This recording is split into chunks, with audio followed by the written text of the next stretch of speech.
I want to bring in NBC News senior political editor Mark Murray and Susan Del Percio, Republican strategist and an MSNBC political analyst. So 4 years ago, Susan, Fani Willis got 71% of the vote in her primary. This time, 87%. How do you, I mean, when you look at everything that she's gone through, the attacks that she has been the target of, how important was it for her to run up the numbers? Oh, it was really important to show that basically the citizens of the county have faith in her and that you could trust the legal system when you're going in there. And Donald Trump, he may not like having to face her, but he will have to do that. And knowing that she has the community behind her, because that's the time to get rid. If you had a problem with the prosecutor, that's when you get rid of them on election day. But this number was huge. So, Mark, this sets up an interesting contrast in the November general election. Talk about her opponent. The opponent is Courtney Kramer, a Republican, and she was a member of the litigation team that was doing some of Donald Trump's post-election challenges in Georgia after the 2020 election. She has wanted to take the case on 2020 to Fani Willis. But do note, Chris, that we're talking about Fulton County, which is one of the most Democratic-leaning areas in all of Georgia. Joe Biden ended up getting more than 70% of the vote in 2020 in that county. So any Republicans, those allied with Donald Trump and those not allied, will have very tough sledding in that county come November.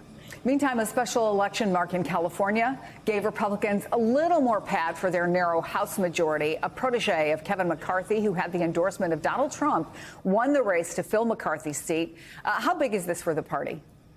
It certainly is a little bit more breathing room, Chris. And the candidate who ended up winning, Vince Fong, is a former staffer and aide to Kevin McCarthy. He ended up winning in a Republican-on-Republican race in California's top two system, where the top two candidates, regardless of party, advanced to special elections. And you ended up having, in that case, it was two Republicans who did advance into the top two.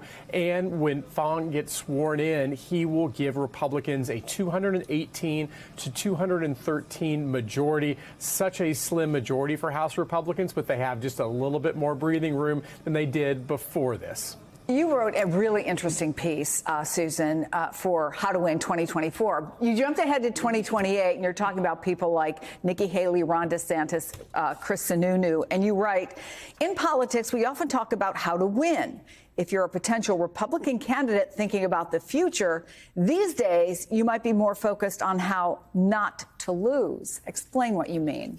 Well, when you look at the 2028 election, we're going to say who came out of 2024 the best off for it. But it's a delicate balance, because you have to, these candidates, well, so far Nikki Haley has not, but you have to embrace Trump, but you can't go full Trump. And they don't want to. They're doing the bare minimum. They're saying the endorsement. I think Nikki Haley will be different. I think she's going to go all in, endorse him, make a deal for the committee. You do? I think she, the fact that she hasn't done it yet tells me she's probably looking for a deal for being a speaker during the convention, primetime spot, and that's when she does it and, quote, unites the party. She's the perfect person to do that for Trump. And she does it. She does it once. She's done. But she has checked that box with Trump voters. She checked that box with Trump voters, but does she lose the middle? Well, I don't think so. Again, 2028's a long way away. We have to get through 2024. Is a long time away. But I just think that that's her move to really be the leader and the designee, for lack of a better word, or who we think of as the designee for 2028. Mark Murray, Susan Del Percio, good to see both of you. Thank you.